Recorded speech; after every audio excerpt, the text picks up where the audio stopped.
The first time, Olivia Kingston saw Trent Edwards. He was ordering a caramel macchiato with an extra shot of espresso. It was 7:15 a.m. on a Monday. An espresso yourself. The cozy café where Olivia had been working for the past 3 years was filled with the usual morning rush of sleep-deprived customers desperately seeking their caffeine fix. But there was something about this particular customer that made her pause mid-pour. "Name for the order?" Olivia asked, marker poised over a paper cup. "Trent," he replied, not looking up from his phone. He was dressed in a perfectly tailored navy suit that probably cost more than Olivia's monthly rent. His dark hair was neatly styled, and even in her brief glance, she could tell his watch was expensive. Just another suit on his way to some high-rise office building, Olivia thought, scribbling his name on the cup and passing it to her coworker. Little did she know that this man would become a fixture in her daily routine, or that, beneath his polished exterior and business calls, was someone who would change the course of her life entirely. The next day, he returned at precisely 7:15 a.m. This time, when Olivia asked for his name, he looked up from his phone and their eyes met briefly. His were a warm hazel, crinkled slightly at the corners. "Trent," he said again, and this time he offered a small smile before moving to the pickup counter. By the third day, Olivia had his order memorized. "Caramel macchiato with an extra shot," she asked when he approached the counter. He looked surprised, then pleased. "You remembered." "It's my job," she replied with a professional smile, though something about his genuine reaction made her feel a little warm. By the end of his first week as a regular, Olivia had learned that Trent Edwards was the CEO of Edwards Publishing, one of the largest independent publishing houses in the city. She had overheard him on business calls while he waited for his coffee, discussing manuscripts and marketing strategies with an authority that came from years of experience. What she didn't know was why the CEO of a successful publishing company chose to get his coffee from her little café, instead of the more upscale coffee shops closer to his office. As weeks turned into months, their interactions evolved from brief customer exchanges into something resembling friendship. Trent would arrive at the same time each morning, and somehow, even during the busiest rush, they'd manage to exchange a few words beyond his coffee order. "How's your morning going?" became, "Did you finish that book you were telling me about?" Which eventually became conversations about their favorite authors, their opinions on the latest bestsellers, and Olivia's dream of writing her own novel someday. Olivia learned that Trent had inherited the publishing company from his father, but had expanded it considerably over the past 5 years. He was 34, just 4 years older than her, and despite his success, there was a refreshing lack of pretension about him. For his part, Trent discovered that Olivia had majored in English literature, but had put her writing aspirations on hold to help support her younger sister through college. The cafe job was meant to be temporary, but 3 years had passed in the blink of an eye. "You should submit something to us," Trent suggested one morning in spring, after Olivia had mentioned working on a short story over the weekend. "To Edwards Publishing," Olivia laughed, nearly spilling the milk she was steaming. "Don't you guys publish like Pulitzer winners and New York Times bestsellers? We also have a new writers program," Trent said, leaning against the counter. "It's small, but we've found some incredible talent through it." Olivia shook her head, handing him his completed drink. "Thanks, but I don't think I'm ready for that kind of rejection yet." "You won't know until you try," he said, and she couldn't help but notice how his eyes lingered on hers for a moment too long before he left. Summer arrived, bringing with it a heat wave that had customers switching their hot drinks for iced versions. Trent adapted accordingly, changing his order to an iced caramel macchiato, though the extra shot remained constant. Late night. Olivia asked one July morning when Trent arrived looking more tired than usual, his normally immaculate tie slightly askew. "Merger negotiations," he explained, running a hand through his hair. "We're acquiring a smaller press that specializes in poetry. The owner is particular." "Poetry people usually are," Olivia said with a smile, already preparing his drink. "My roommate in college was a poet. She once spent 3 hours debating the significance of a single comma in one of her verses." Trent laughed, a genuine, hearty sound that drew the attention of several customers. "That sounds about right. This guy wants written assurance that we won't change the font on their book covers. Not the design, just the font." "Fonts are serious business," Olivia teased, sliding his drink across the counter. "This one's on the house. Sounds like you need it." "You're a lifesaver, Olivia," he said. And the way her name sounded in his deep voice made her stomach do a little flip. As summer faded into fall, their morning coffee chats became longer. Sometimes, when the café wasn't busy, Trent would linger at the counter, telling Olivia about an interesting manuscript that had crossed his desk, or asking about her writing progress. She'd started working on a novel, encouraged by his consistent interest in her creative endeavors. It's about a woman who discovers her grandmother's old letters and realizes she led a completely different life than anyone knew, Olivia explained one October morning. "That sounds fascinating," Trent said, genuine enthusiasm in his voice. "Family secrets make for compelling narratives." "If I ever finish it, maybe I'll let you read it," Olivia offered impulsively.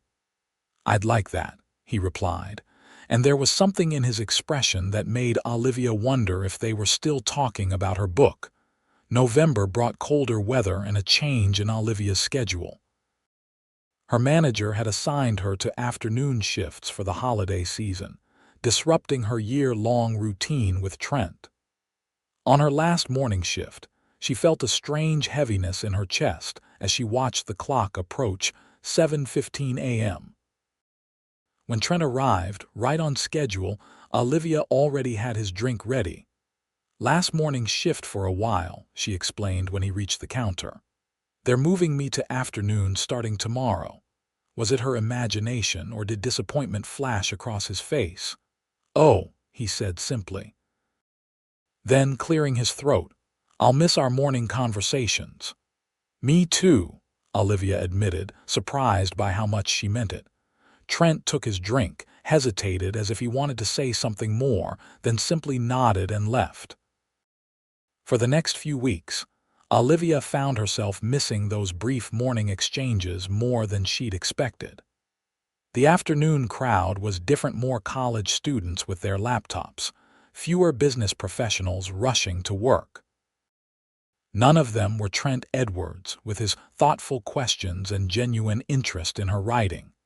December was nearly over when Olivia, working a rare morning shift to cover for a sick colleague, looked up to see a familiar face at the counter.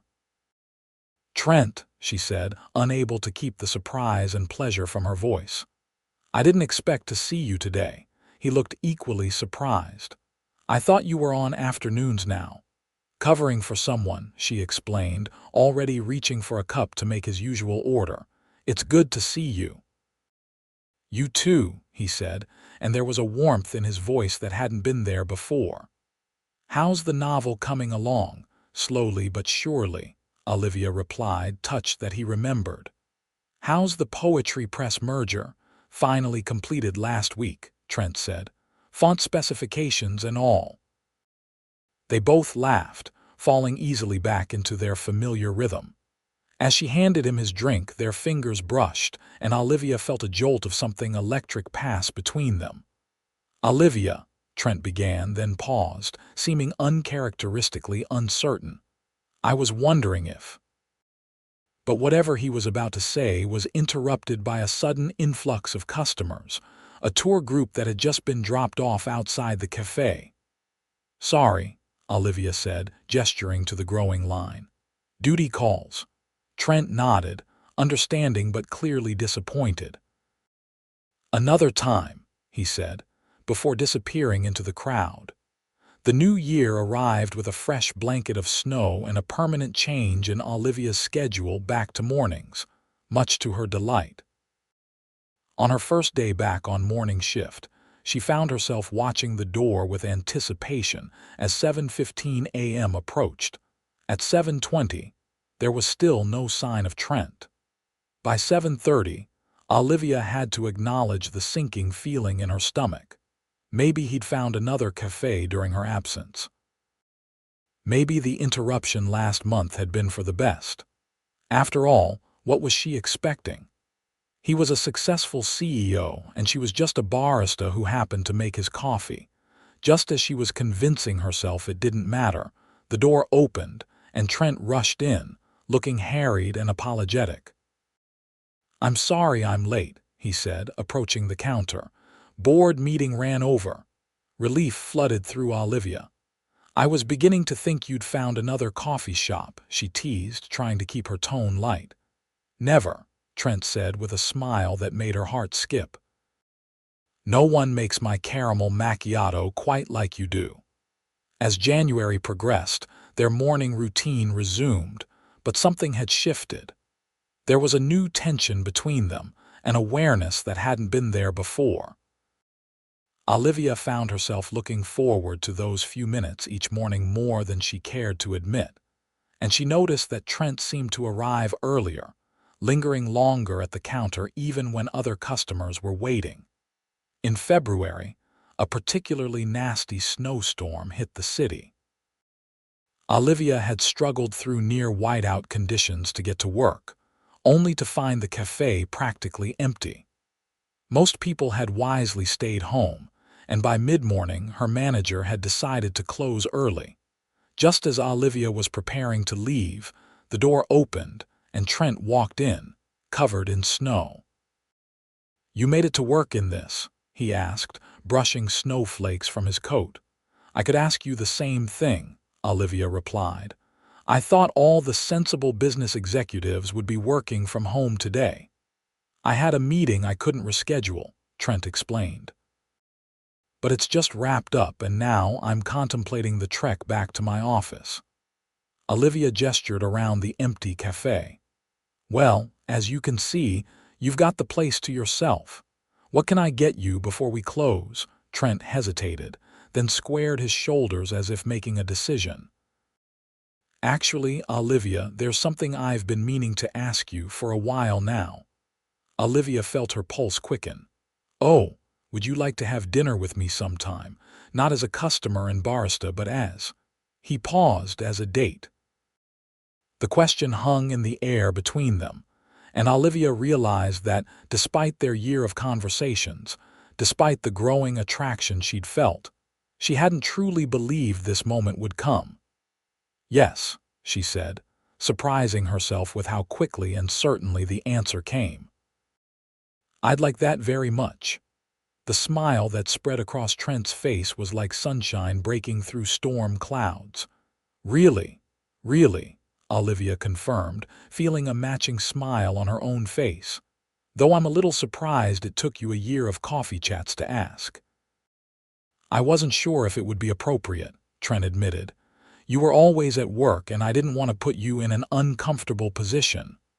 "That's actually really considerate," Olivia said, touched by his thoughtfulness. "How about tonight?" Trent suggested. "If they're closing the café early, and my afternoon meetings will likely be canceled because of the storm." "Tonight would be perfect," Olivia replied, feeling a flutter of excitement. Though finding a restaurant that's open might be challenging in this weather. "I know a place," Trent assured her. "Can I pick you up at 7? As Olivia gave him her address and they exchanged phone numbers, she couldn't help but marvel at how a routine coffee order had led to this moment, standing in an empty café with snowflakes swirling outside. making dinner plans with a man she'd come to admire through hundreds of small, daily conversations. When Trent left, promising to see her that evening, Olivia leaned against the counter, heart racing. She had a date with Trent Edwards, CEO of Edwards Publishing and the most interesting man who'd ever ordered a caramel macchiato from her. The thought was both terrifying and exhilarating. Olivia spent the afternoon in a state of nervous anticipation. After showering and changing into a simple but elegant black dress, she paced her apartment, second-guessing everything from her outfit to her decision to accept the date in the first place. What did she really know about Trent beyond their brief coffee counter conversations? At precisely 7 o'clock, her doorbell rang. Trent stood in the hallway, snowflakes melting in his dark hair, holding a bouquet of winter roses. "These are for you," he said, extending the flowers. "I hope I'm not being too traditional." "They're beautiful," Olivia replied, accepting them with a smile. "Traditional is nice sometimes. Come in while I put these in water." As Trent stepped into her small apartment, Olivia was suddenly aware of how modest it was compared to what he must be accustomed to. The furniture was second-hand. The art on the walls were prints rather than originals, and her bookshelf was overflowing with paperbacks. But if Trent noticed or cared about these details, he didn't show it. Instead, he moved directly to her bookshelf, examining the titles with genuine interest. "You have excellent taste," he commented, running his fingers along the spines. "Though I'm a little hurt not to see any Edwards Publishing titles here." Olivia laughed as she filled a vase with water. "Second shelf from the top right side. I have at least 5 books with your logo on the spine." Trent looked where she had directed and grinned when he spotted them. "So you do. I'm impressed." "I was a reader long before I met you," Olivia pointed out, placing the vase of roses on her small dining table. "Your company publishes some of my favorite authors. Speaking of which," Trent said, turning away from the bookshelf, "I brought you something." He reached into his coat pocket and pulled out a small package wrapped in brown paper. Olivia unwrapped it to find a beautiful leather-bound notebook with her initials embossed in gold on the cover. "For your novel," Trent explained. "I know most writers work digitally these days, but there's something about putting pen to paper that can help when you're stuck." "This is incredibly thoughtful," Olivia said, touched by the personal nature of the gift. "Thank you." "You're welcome," Trent replied, and there was something in his eyes, a warmth, an intensity that made Olivia's breath catch. For a moment she thought he might kiss her right then, but instead he glanced at his watch. "Our reservation is for 7:30. Shall we go?" The restaurant Trent had chosen was a small Italian place tucked away on a side street, its windows glowing warmly against the snowy night.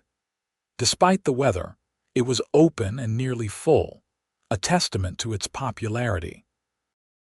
"I was hoping we could walk, but I think the weather calls for a taxi," Trent said, holding the door of the cab for Olivia. The hostess greeted Trent by name, leading them to a secluded corner table set with candles and fresh flowers. "You come here often?" Olivia asked as they settled into their seats. "It's one of my favorites," Trent admitted. "The owner, Marco, was one of my father's closest friends. They came to the States together from Italy in their 20s. My father helped him secure the loan to open this place." "That's incredible," Olivia said, looking around the restaurant with new appreciation. "So you've been coming here since you were a child, practically grew up in this dining room," Trent confirmed with a nostalgic smile. "Marco used to let me help make pasta in the kitchen on Sunday afternoons." As they studied the menus, an older man with salt and pepper hair and a robust build approached their table, his face lighting up at the sight of Trent. "Trent, it has been too long," he exclaimed, clapping Trent on the shoulder before turning his attention to Olivia. "And who is this lovely lady?" "Marco, this is Olivia Kingston," Trent introduced her. "Olivia, this is Marco Rixai, owner and chef extraordinaire." "It's a pleasure to meet you," Olivia said, extending her hand, which Marco took between both of his. "The pleasure is mine," Marco replied warmly.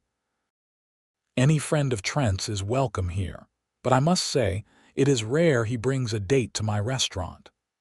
Olivia felt a blush creeping up her cheeks as she glanced at Trent, who looked slightly embarrassed but pleased. "Olivia is special," Trent said simply, his eyes meeting hers across the table. Marco's smile widened. "Then you must let me prepare something special for you both. No menus tonight, trust Marco." Before either of them could respond, Marco had whisked away their menus and disappeared into the kitchen, leaving Olivia and Trent alone. "I hope that's okay," Trent said. Marco's impromptu tasting menus are legendary. "It sounds wonderful," Olivia assured him. "Though I'm curious about what he said. Is it really so rare that you bring dates here?" Trent's expression grew thoughtful. "In recent years, yes. My work keeps me busy and dating hasn't been a priority." He paused, swirling the wine that had just been poured for them. "To be honest, I haven't met anyone who interested me enough to make the time. Until you." The candlelight caught the golden flecks in his hazel eyes as he looked at her, and Olivia felt a warmth spread through her that had nothing to do with the cozy restaurant. "I find that hard to believe," she said. "You're a successful, attractive CEO. I'm sure women are lining up to date you." "Perhaps," Trent acknowledged with a slight shrug. "But most of them are interested in what I can do for them, not who I am. With you, it's different. You didn't even know who I was when we first met." "I thought you were just another suit getting his morning coffee," Olivia admitted with a small laugh. "Though I did notice the watch." Trent glanced down at his wrist where an elegant timepiece gleamed. "It was my grandfather's, one of the few luxuries he allowed himself. He started Edwards Publishing with a single printing press in his garage. From garage to empire in 2 generations," Olivia mused. "That's impressive. 3 generations," Trent corrected gently. "My father expanded it significantly before I took over. I'm just trying not to run it into the ground. From what I've read in the business section, you're doing far better than that," Olivia said. "Didn't Edwards Publishing just report record profits last quarter?" Trent looked surprised. "You follow publishing industry news." "I follow you," Olivia said, then immediately felt her face grow hot. "I mean professionally, because of our conversations about books and publishing. I was curious." A slow smile spread across Trent's face. "I'm flattered." The arrival of their first course, delicate arancini with a truffle aioli, saved Olivia from her embarrassment. As they sampled the food, their conversation flowed easily from books to travel to childhood memories. Olivia told Trent about growing up in a small town upstate with her sister and parents, and how she'd always dreamed of living in the city. "My parents thought I was crazy to move here without a real job lined up," she confessed over the main course, a perfect osso buco that melted in her mouth. "They wanted me to teach English at the local high school." "And what did you want?" Trent asked, his full attention on her despite the exquisite food in front of them. "To write," Olivia said simply. "To tell stories that matter. I thought being surrounded by the energy of the city would inspire me." "Has it?" Olivia considered the question. "Yes and no. The city itself is inspiring, but it's also exhausting. Working full-time at the café doesn't leave much energy for creative pursuits." "Yet you've started your novel," Trent pointed out. "Thanks in part to your encouragement," Olivia acknowledged. "Our morning conversations about books. They reminded me why I wanted to write in the first place." A comfortable silence fell between them as they finished their meal, broken only when Marco returned to insist they try his tiramisu. "My grandmother's recipe," he declared proudly as he set the dessert before them. "The secret is in the quality of the coffee." "Speaking of coffee," Trent said after Marco had left them again, "I have to ask, why did you remember my order that second day? I was just one customer among dozens." Olivia twirled her dessert fork, considering her answer. "I remember most regulars' orders eventually, but with you, I don't know. There was something about you that stood out. The way you were always polite, even when you were clearly stressed. The way you actually looked at me when you ordered, not through me like some customers do." "I noticed you right away too," Trent admitted. "Your smile was genuine, not the forced customer service smile most baristas wear. And you had a book tucked under the counter. I spotted it when you were making change. It was Kazuo Ishiguro's Never Let Me Go." "You remembered the book?" Olivia asked, genuinely surprised. "It's one of my favorites," Trent said. "I took it as a sign that we might have things in common beyond coffee." As the evening progressed, Olivia found herself increasingly drawn to Trent. He was different outside the café, more relaxed, more open, but the essential qualities she'd glimpsed during their brief morning interactions were all there. His intelligence, his consideration for others, his passion for literature. By the time they finished their dessert and coffee, the restaurant had emptied around them, and Marco was shooing the last of his staff home through the still falling snow. "I think we've overstayed our welcome," Olivia whispered, noticing the late hour. "Nonsense," Marco declared, overhearing her. "For Trent and his special lady, Marco's is always open, but perhaps you would be more comfortable continuing your evening elsewhere. The snow has stopped and it is a beautiful night for a walk." Outside, the city was transformed. The snowstorm had passed, leaving behind a pristine blanket of white that muffled the usual urban noise. Streetlights cast a golden glow on the untouched snow, and their footsteps crunched in the silence as they walked, Trent's hand warm around Olivia's. "Would you like to see my office?" Trent asked suddenly. "The Edwards Publishing Building is just a few blocks from here, and the view from the top floor is spectacular after a snowfall." Olivia hesitated only briefly. "I'd love to." The Edwards Publishing Building was an elegant Art Deco structure, its brass fixtures gleaming in the night. The security guard greeted Trent with a respectful nod as they passed through the lobby to the elevators. "Mr. Edwards, Miss Kingston." The guard acknowledged them both. "You told him my name?" Olivia asked as the elevator doors closed. "I may have mentioned I was having dinner with you," Trent admitted. "Security protocol, they need to know who's entering the building after hours." The top floor of Edwards Publishing housed the executive offices, including Trent's spacious corner suite. One wall was lined with bookshelves containing first editions of many of the company's most successful titles. Another featured framed covers of particularly significant publications. But it was the wall of windows that drew Olivia's attention. "You weren't exaggerating about the view," she breathed, taking in the panorama of the snow-covered city, its lights twinkling like stars fallen to earth. "It never gets old," Trent agreed, coming to stand beside her.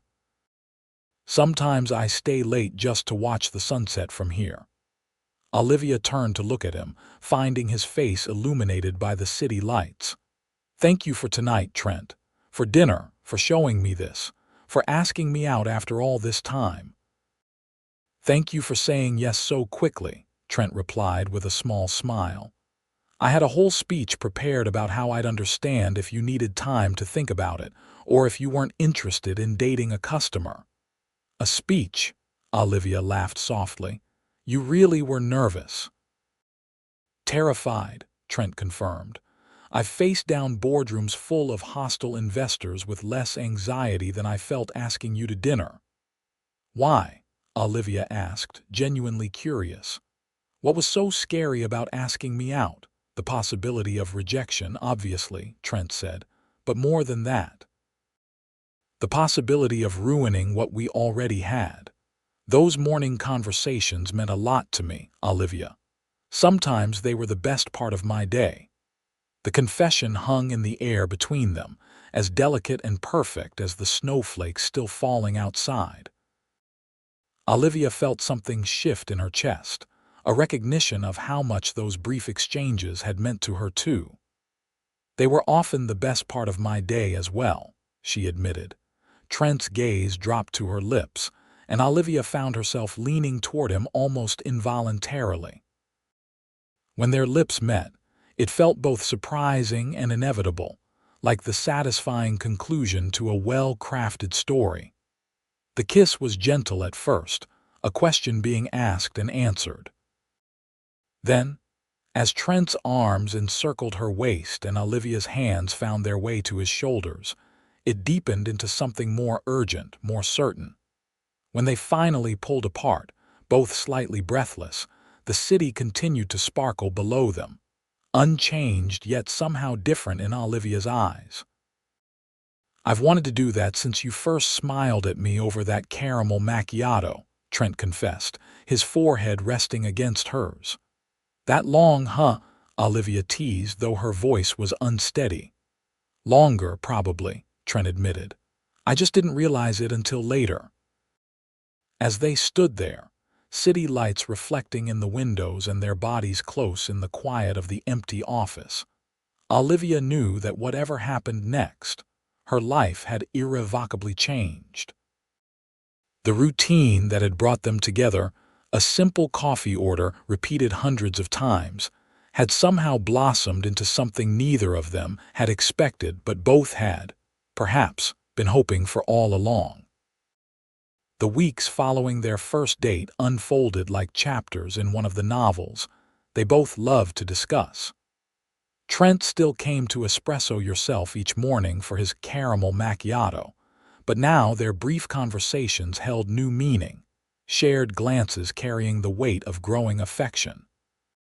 Sometimes, when the café was quiet, he would linger longer, discussing books or plans for the evening ahead. Olivia's co-workers noticed the change immediately. Her friend and fellow barista, Maya, cornered her in the break room less than a week after their first date. "Okay, spill," Maya demanded, blocking Olivia's path to the time clock. "What's going on with you and Mr. CEO? He looks at you like you hung the moon, and you get this ridiculous smile whenever he walks in." "We're dating," Olivia admitted, unable to suppress the ridiculous smile even as she said it. "Dating," Maya squealed, drawing the attention of their manager. "The hot regular who's been coming in for a year. I knew it. I told Carlos there was something going on with you too." "Nothing was going on until recently," Olivia clarified. "We've only been on 3 dates. 3 dates in 1 week," Maya raised an eyebrow.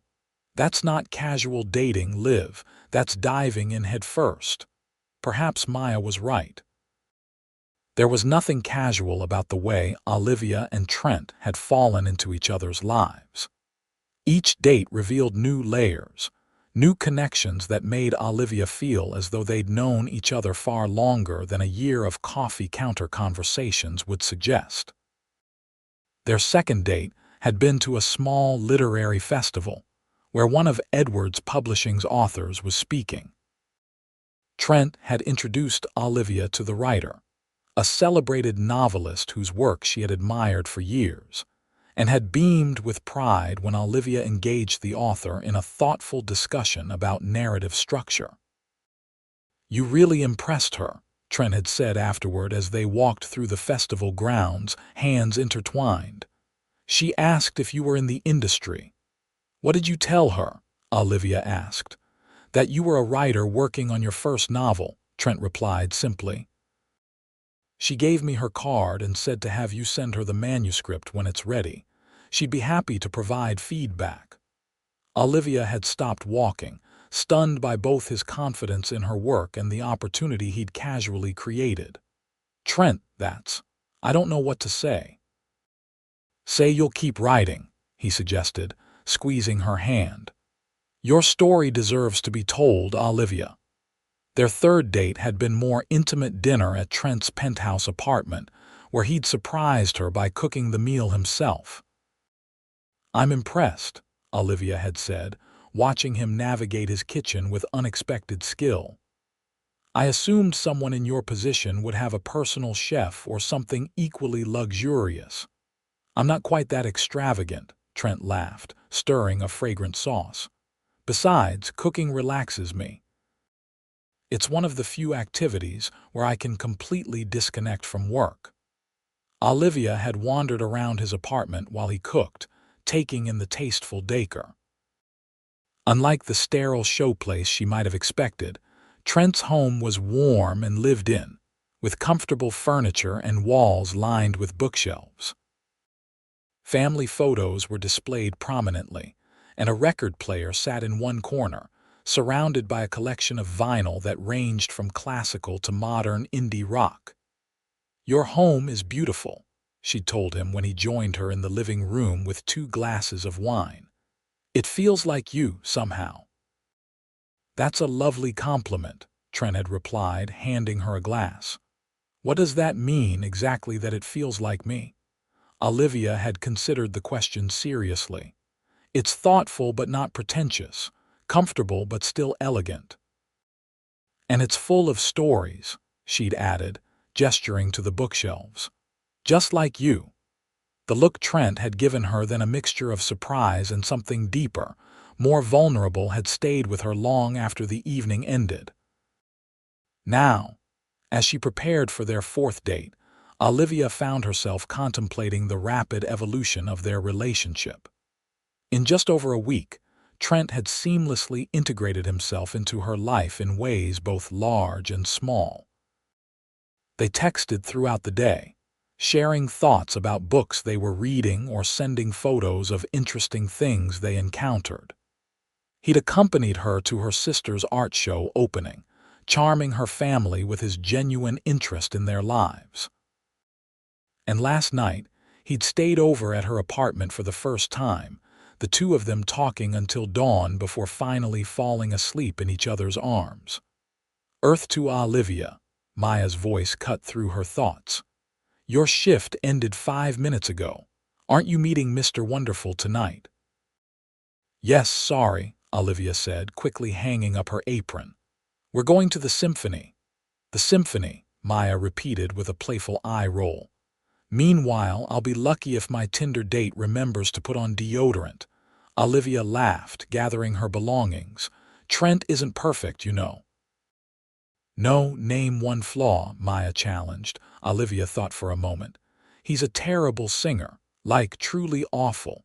He was singing along to the radio yesterday and I thought a cat was being strangled." Maya snorted. "That's not a real flaw, that's an endearing quirk. He works too much." Olivia tried again.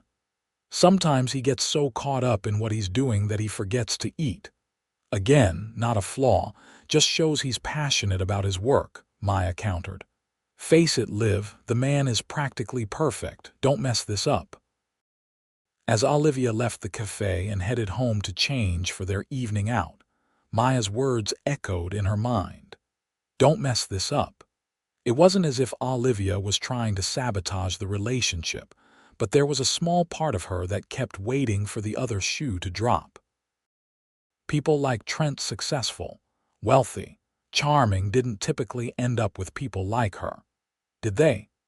These insecurities had begun to surface as the initial excitement of their first dates gave way to the reality of building a relationship across significant socioeconomic differences.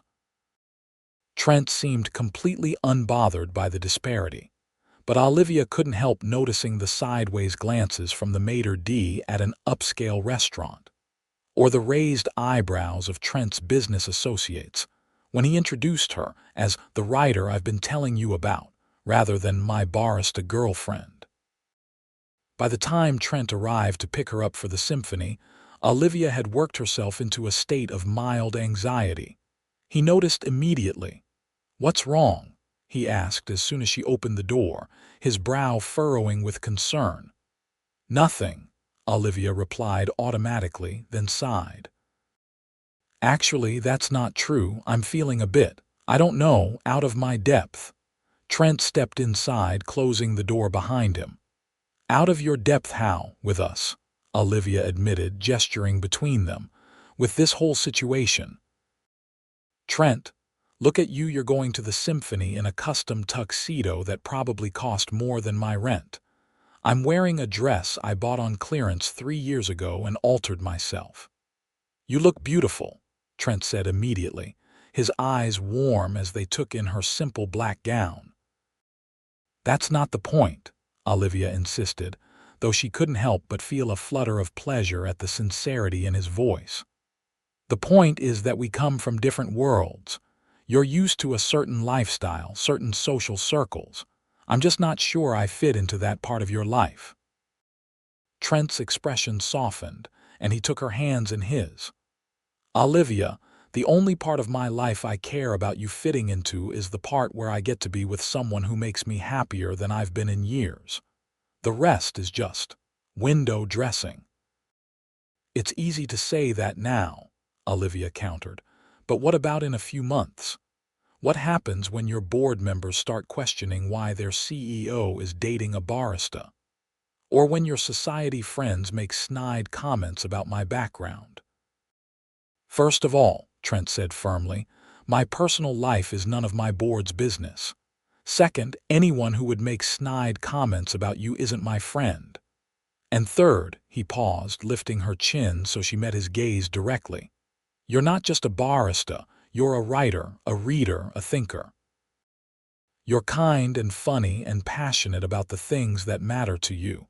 That's who I'm dating, all of you, not just what you do for a paycheck." Olivia felt tears prick at the corners of her eyes.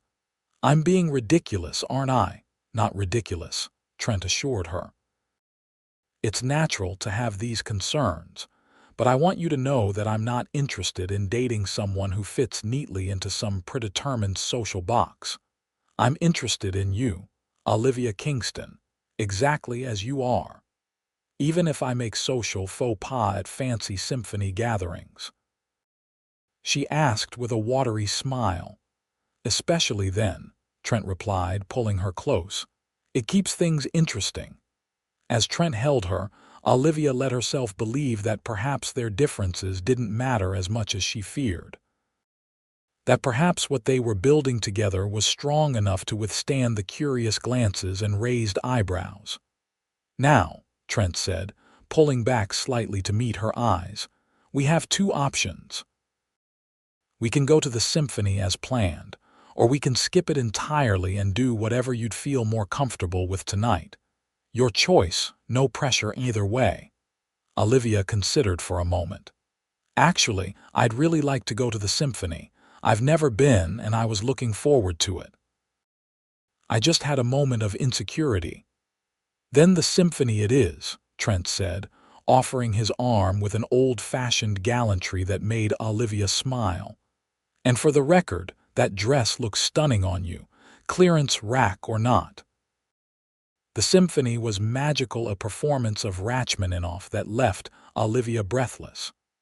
Trent, she discovered, was knowledgeable about classical music and whispered interesting facts about the composer and the pieces throughout the evening. During intermission, he introduced her to several people he knew, including the symphony's conductor, who was fascinated by Olivia's novel in progress.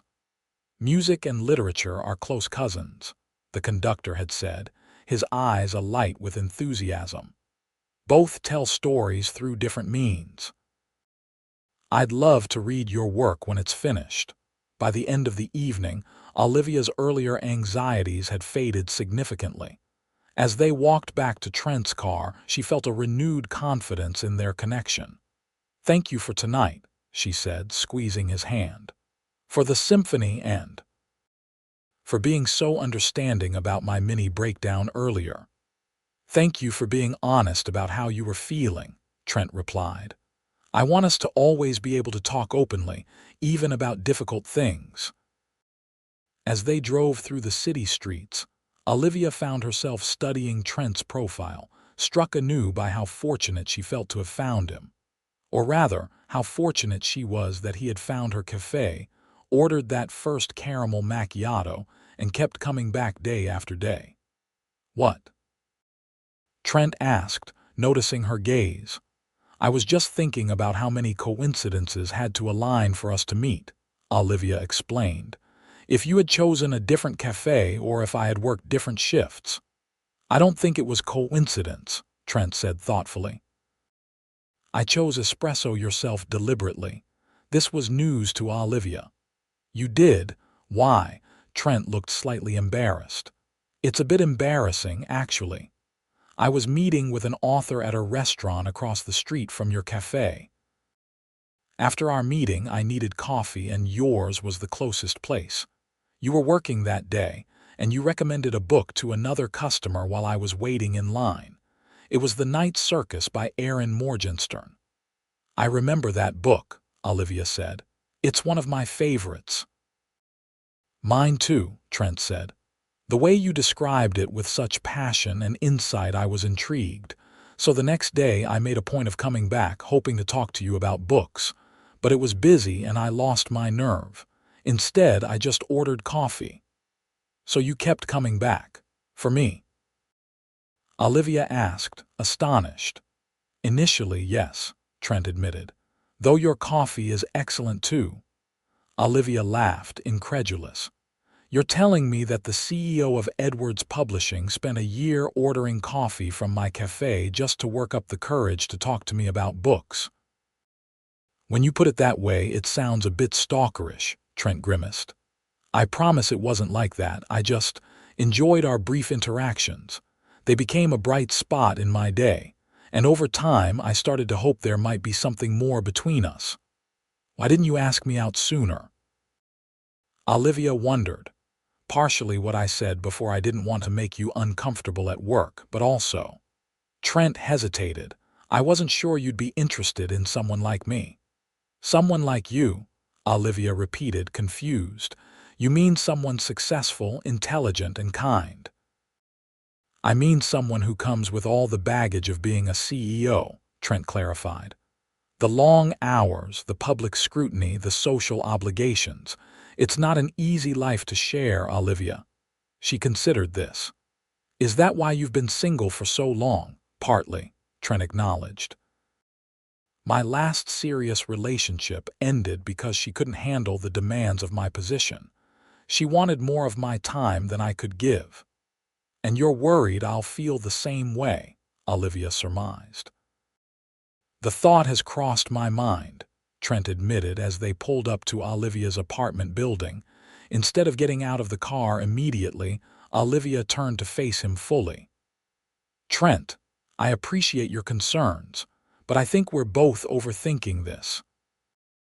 Yes, we have different careers and backgrounds. Yes, there will be challenges, but every relationship faces obstacles." "True," Trent agreed. "So maybe we just take it one day at a time," Olivia suggested. "I like you a lot, and I think you like me too. Let's start there and see where it goes." A slow smile spread across Trent's face. "I more than like you, Olivia Kingston, and I'm very glad you said yes so quickly when I finally got the courage to ask you out." "Me too," Olivia replied softly. "Though for the record, I would have said yes at any point during that year of coffee chats." "You didn't need to wait so long."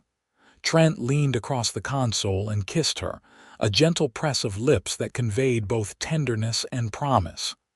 "Better late than never," he murmured against her mouth. "Much better," Olivia agreed before kissing him again. As spring blossomed across the city, so too did Olivia and Trent's relationship.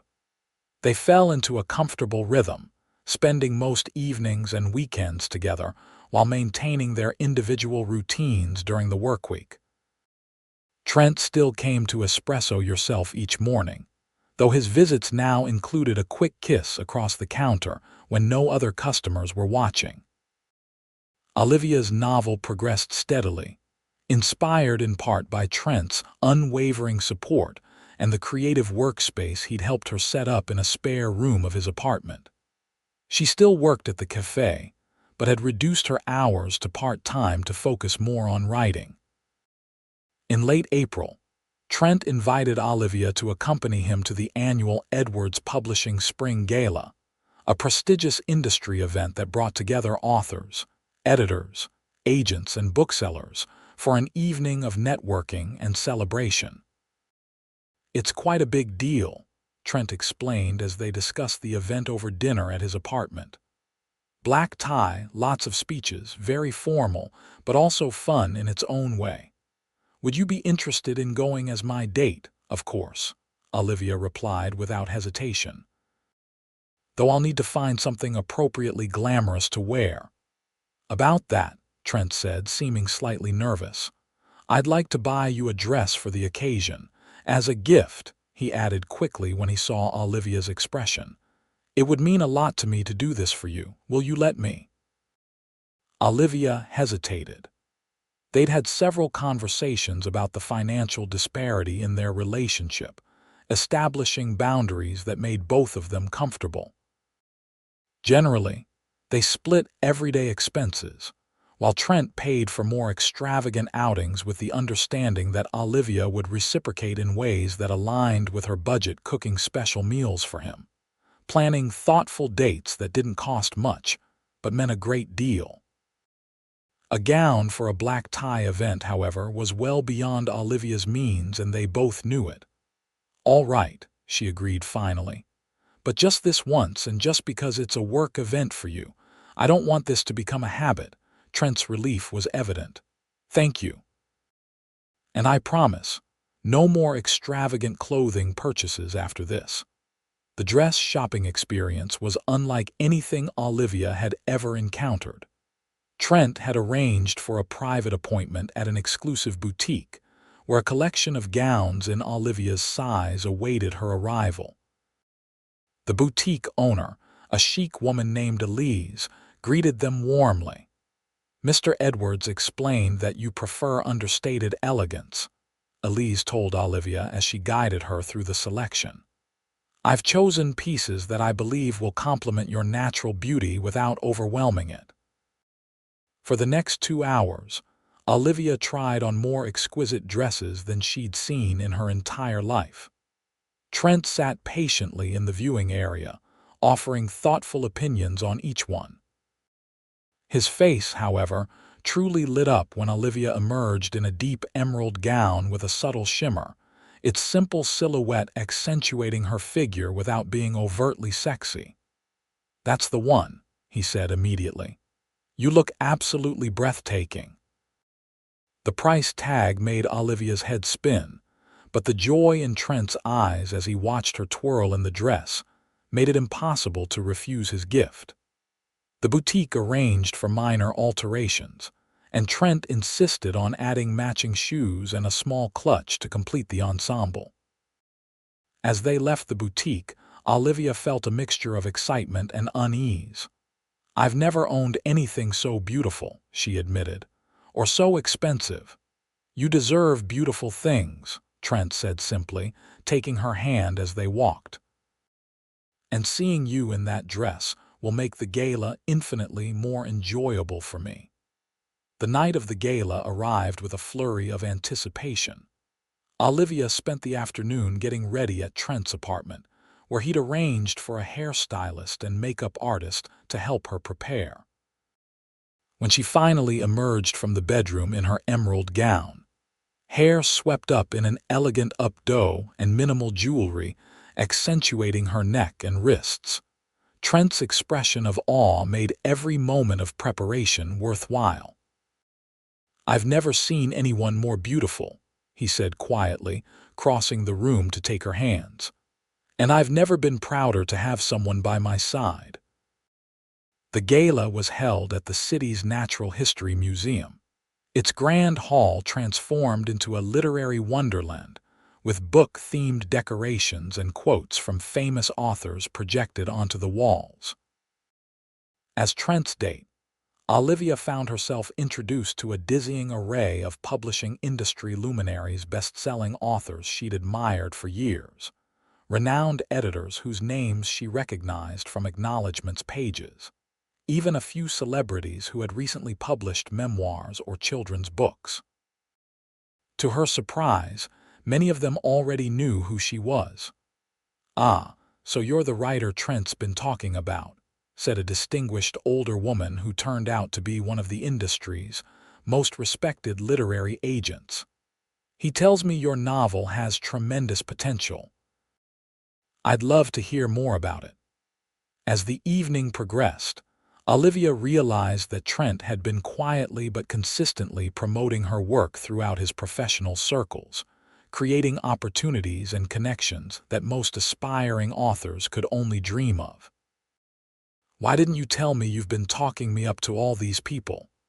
Olivia asked during a rare moment alone as they sipped champagne in a quiet corner of the museum.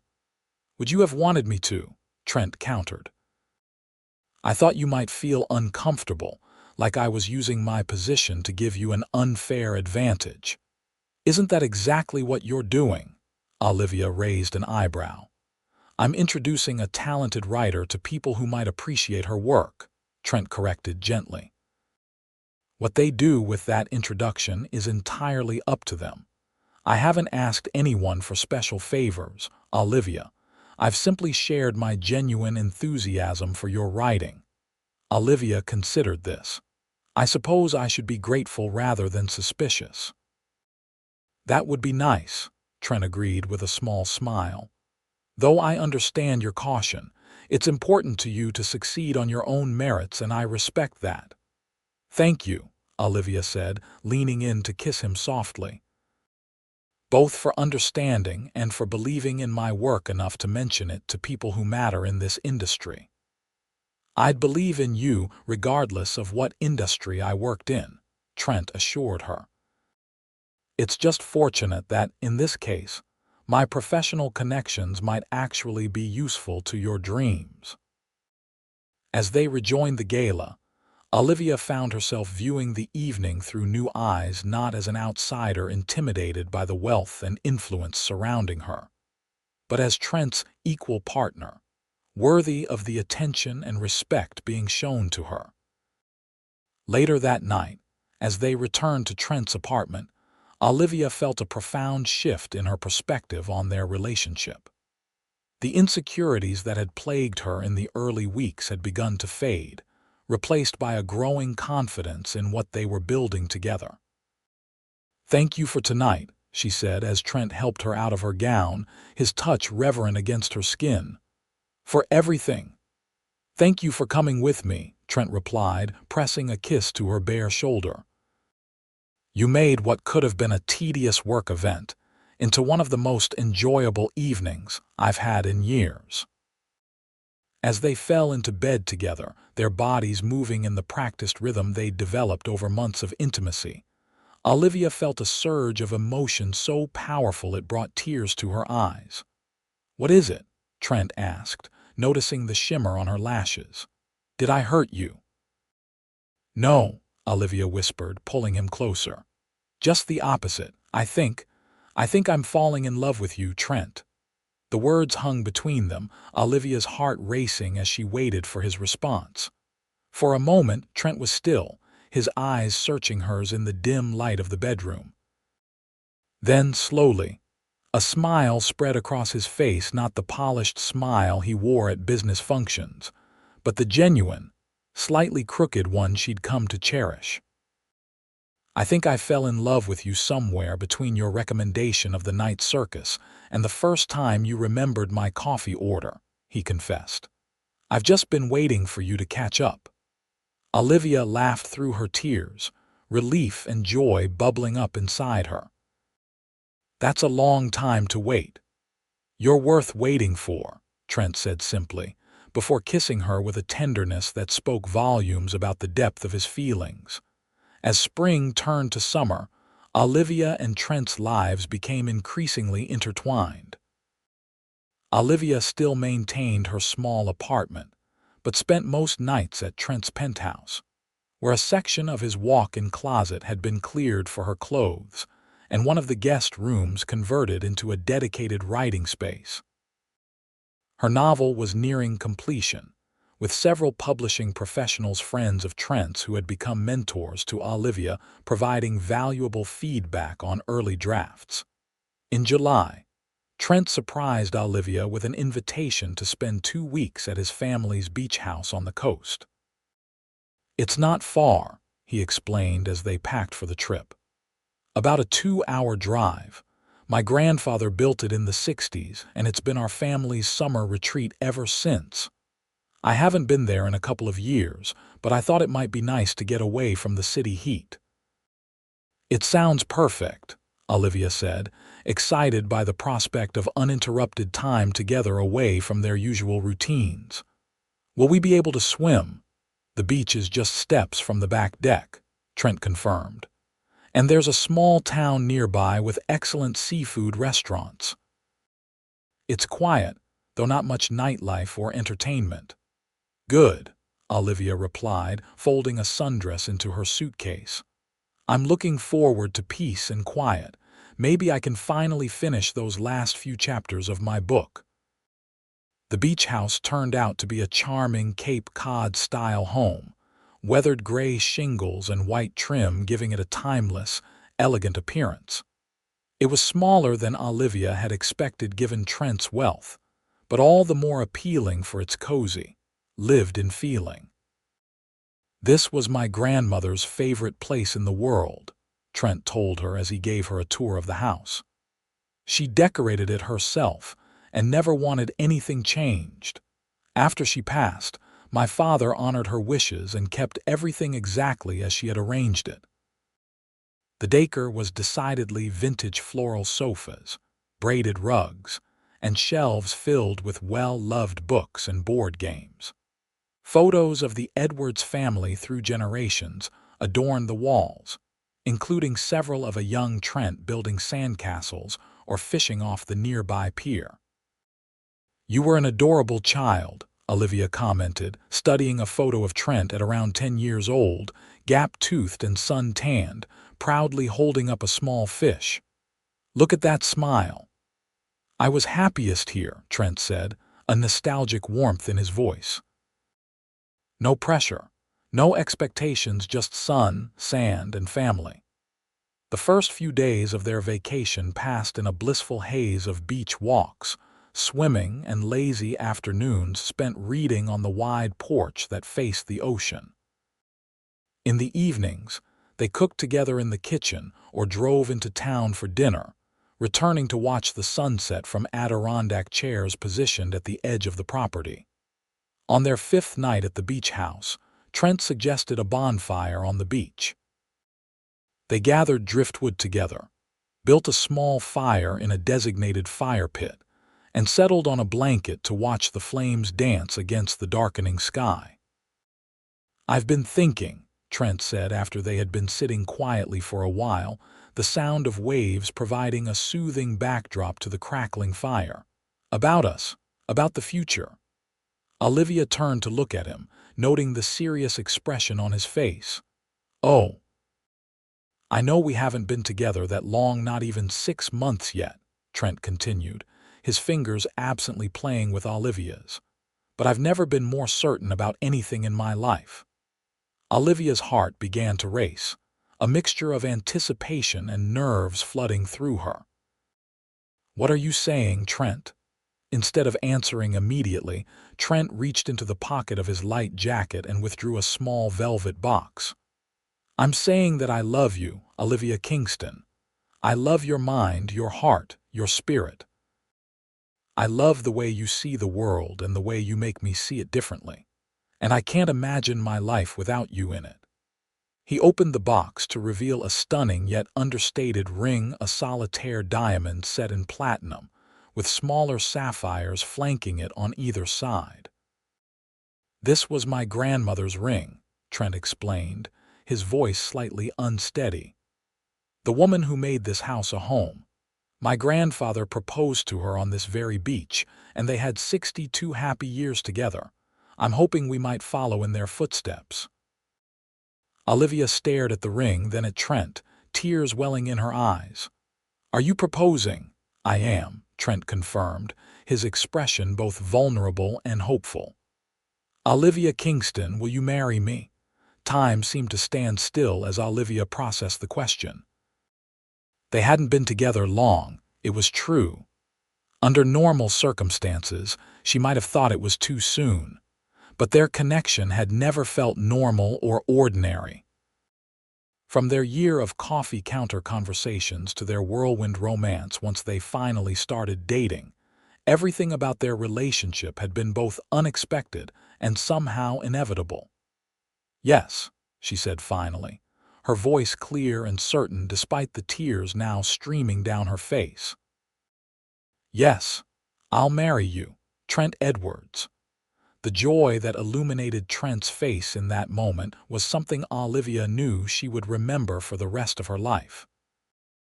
He slipped the ring onto her finger with trembling hands, then pulled her into a kiss that tasted of salt and happiness and promises for the future. When they finally broke apart, both breathless and giddy, Olivia couldn't help but laugh. "I can't believe this is happening. If someone had told me a year ago that the CEO who ordered caramel macchiatos would be proposing to me on a private beach, I would have thought they were delusional." "Life has a way of surprising us," Trent agreed, tucking a strand of hair behind her ear. "Though I have to confess, I had hoped this might be our trajectory from the moment you first smiled at me." "Really?" Olivia asked, leaning into his touch. "That first day, there was something about you," Trent said thoughtfully. "A spark, a presence. I couldn't explain it then, and I'm not sure I can explain it now. I just knew you were special." As they sat by the fire, watching the stars emerge above the ocean, Olivia felt a profound sense of rightness. The path that had led them here from barista and customer to fiancés was unconventional, perhaps, but it was undeniably theirs. "I should call my sister," Olivia said after a while, "and my parents. They're going to be shocked." "About the engagement or about who you're engaged to?" Trent asked with a hint of amusement. "Both, probably," Olivia admitted. "Though they adored you when they met you at the art show, my mother has been not so subtly hinting that I should hold on to that one ever since." "Wise woman," Trent commented with a grin. "I should call my parents too. My mother will be thrilled. She's been after me to settle down for years." "You think they'll approve of me?" Olivia asked, a flicker of her old insecurities surfacing. "I'm not exactly the society wife they might have envisioned for their CEO son." "My parents are going to love you," Trent assured her firmly. "My father built his company from nothing. He values hard work and integrity above social status. And my mother was a school librarian before she retired. If anything, she'll be thrilled that I'm marrying someone who shares her love of books." Reassured, Olivia leaned against Trent's shoulder, watching the fire slowly burn down to embers. "When should we get married?" "I've never been the type to dream about big weddings, but I suppose as the CEO of Edwards Publishing, you might be expected to have something." "Elaborate." Trent considered this. "What if we compromise? Something elegant but intimate. Close family and friends, perhaps at this beach house if you like it here. We could have the ceremony on the sand and the reception on the lawn." "That sounds perfect," Olivia agreed, already envisioning the setting. "Simple, meaningful, beautiful." "Like you," Trent said, pressing a kiss to her forehead.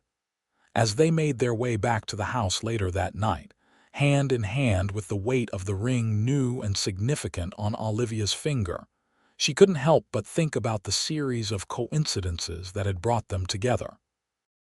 A café chosen on a whim, a book recommendation overheard, a year of coffee orders that were really just excuses to see each other for a few minutes each day.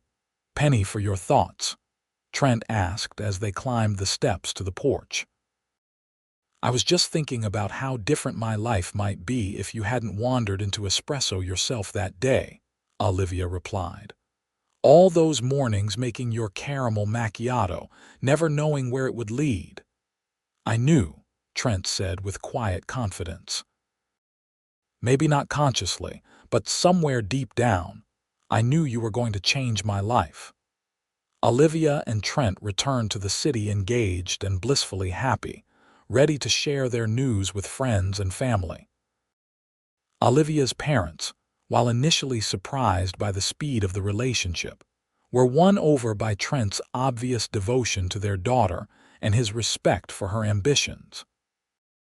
Trent's parents, as he had predicted, welcomed Olivia warmly into the family, his mother particularly delighted to find a fellow book lover in her future daughter-in-law. With wedding planning underway for a ceremony the following summer, Olivia found herself at a crossroads regarding her career. Her novel was nearly complete, and thanks to Trent's connections, several publishers had expressed interest in reading the manuscript once it was ready. At the same time, she was growing increasingly dissatisfied with her barista position, which no longer challenged her or aligned with her long-term goals. "I think I'm going to quit the café," she told Trent one evening as they sat on the terrace of his apartment, sharing a bottle of wine. "I can focus on finishing the book, and then start looking for something more in line with my interests while I wait to hear back from publishers." "That makes sense," Trent agreed. "Actually, I've been meaning to talk to you about something related to that. Edwards Publishing is looking for a new editor in our literary fiction division, someone with a fresh perspective and a deep appreciation for storytelling." Olivia's eyes widened. "Trent, no, you can't give me a job at your company." "I'm not offering you the job," Trent clarified quickly. "I'm suggesting you apply for it if you're interested. You'd go through the normal interview process with the hiring committee. I wouldn't be involved in the decision. People would still think I got the position because of our relationship," Olivia pointed out. "Some might," Trent acknowledged. "But anyone who works with you would quickly realize you earned it on your own merits. Your degree is in English literature. You're a talented writer with a sharp editorial eye, and you have more insight into what makes a story work than many seasoned professionals I know." Olivia hesitated, torn between her desire to maintain her independence and the undeniable appeal of working in publishing her dream industry since college. "Think about it," Trent suggested, seeing her conflict. "The position won't be formally posted for another 2 weeks.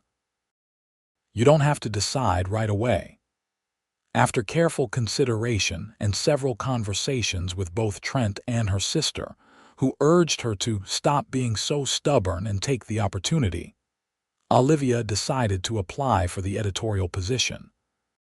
She submitted her application through the proper channels, using her own resume and writing samples without any reference to her relationship with Trent. To her surprise and delight, she was called for an interview, then a second interview, and finally offered the position all without Trent's intervention. The hiring manager, a formidable woman named Eleanor who had been with Edwards Publishing for 20 years, made it clear during Olivia's final interview that she was aware of the personal connection, but had been impressed by Olivia's qualifications and insight. "I don't care who you're engaged to," Eleanor had said bluntly. "I care about finding the right person for this job. Your sample edits were excellent, and your passion for literary fiction is evident. The position is yours if you want it." Olivia's first day at Edwards Publishing was both exciting and nerve-wracking. Despite Trent's assurances that he had instructed everyone to treat her like any other new employee, she could feel curious eyes following her as Eleanor showed her to her office, a modest but pleasant space with a window overlooking the city. "The manuscript pile on your desk is your first assignment," Eleanor explained. "Read through them, make notes, and we'll discuss your recommendations next week. Any questions?" "Just one," Olivia said, surveying the intimidating stack of papers. "How do you take your coffee?" "I'd like to return the favor of showing me around." Eleanor's severe expression softened slightly. "Black, no sugar, but you don't need to do that." "I insist," Olivia replied with a smile. "After all, I have years of experience as a barista. It would be a shame to let those skills go to waste." By the end of her first week, Olivia had begun to find her footing at Edwards Publishing. Her colleagues, while initially cautious, warmed to her as they discovered her genuine passion for books and her willingness to work hard. She made a point of keeping her relationship with Trent professional at the office, addressing him as Mr. Edwards in meetings and saving personal conversations for outside work hours. Trent, for his part, seemed to take immense pleasure in watching Olivia thrive in her new role. He kept his distance professionally, allowing her to establish herself on her own terms, but in private moments, a shared elevator ride or a quick lunch in his office, his pride in her accomplishments was evident. "Eleanor told me your edit notes on the Miller manuscript were some of the most insightful she's seen from a new editor," he mentioned one evening as they walked home together. "She's notoriously difficult to impress." "I really enjoyed that manuscript," Olivia admitted.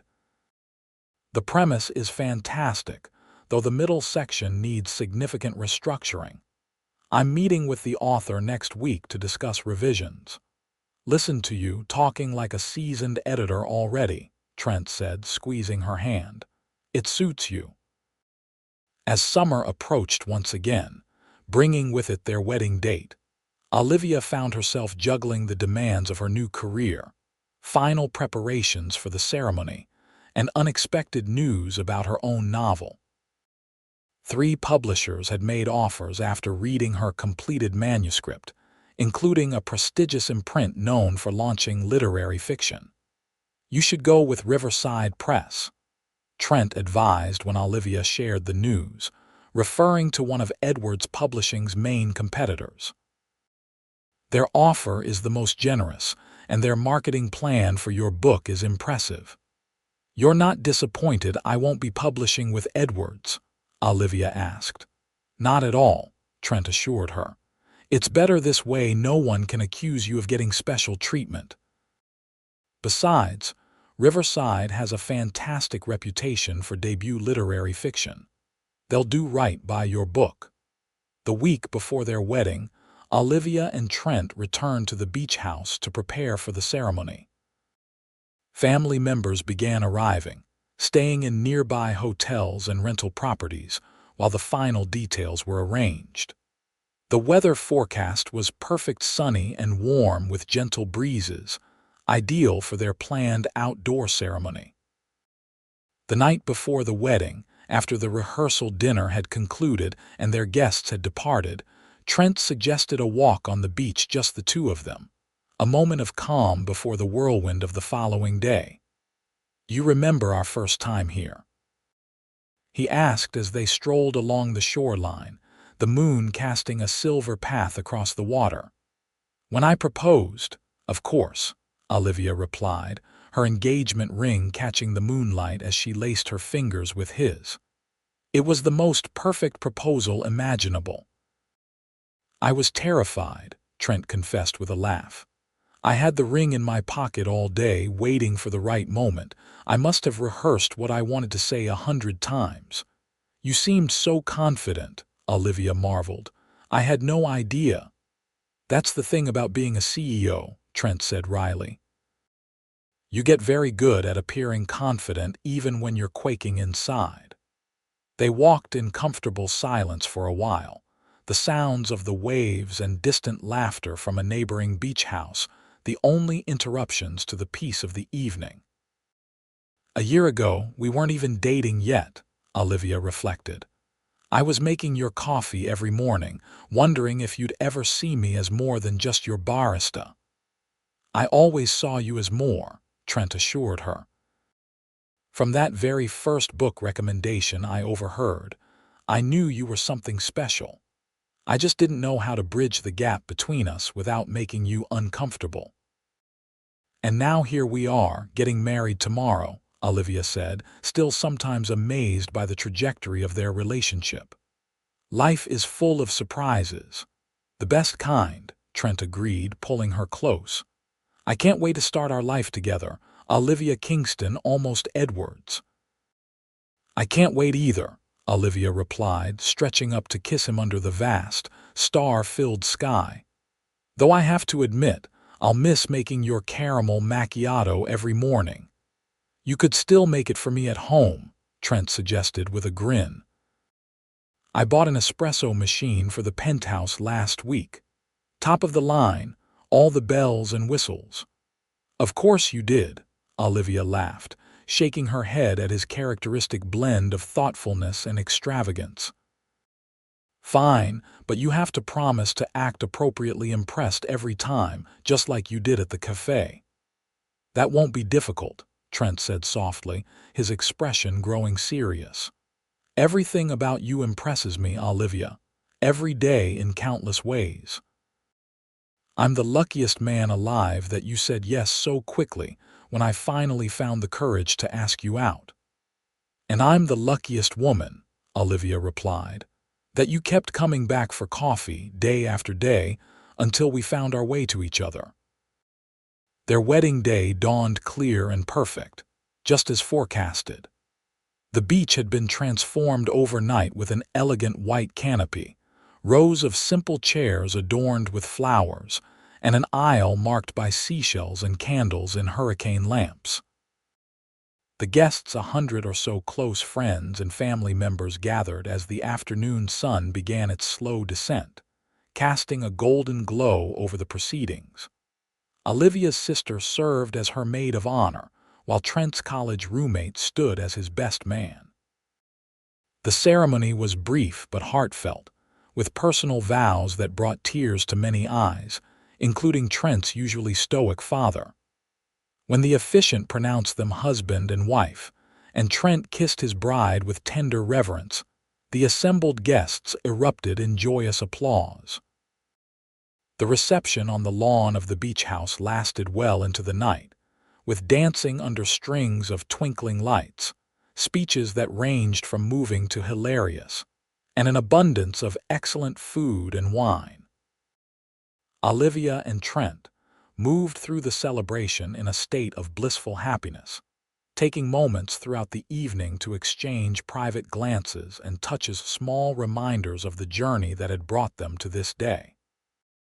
As the party began to wind down, with some guests departing and others gathering in small conversation groups around the property, Trent led Olivia to a quiet spot near the edge of the lawn, overlooking the ocean.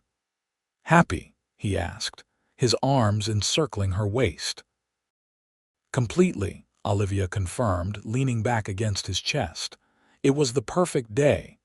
"The first of many perfect days together," Trent promised, pressing a kiss to her temple. "Though I have a confession to make." Olivia turned in his arms to face him, curious. "Oh, I don't actually like caramel macchiatos all that much," Trent admitted with a sheepish smile. "I'm more of a plain black coffee person." Olivia stared at him in disbelief. "You ordered the same complicated coffee drink every day for a year, and you didn't even like it." "I like talking to you," Trent explained with a shrug. "And the first time I ordered, I just said the first thing that came to mind because I was nervous. Then I had to keep ordering it, or you might have thought I was strange." "You ordered a drink you didn't enjoy for an entire year rather than admit you made a mistake." Olivia couldn't help but laugh. "That might be the most ridiculous thing I've ever heard." "Perhaps," Trent conceded, joining in her laughter. "But it worked out pretty well, wouldn't you say?" "After all, here we are."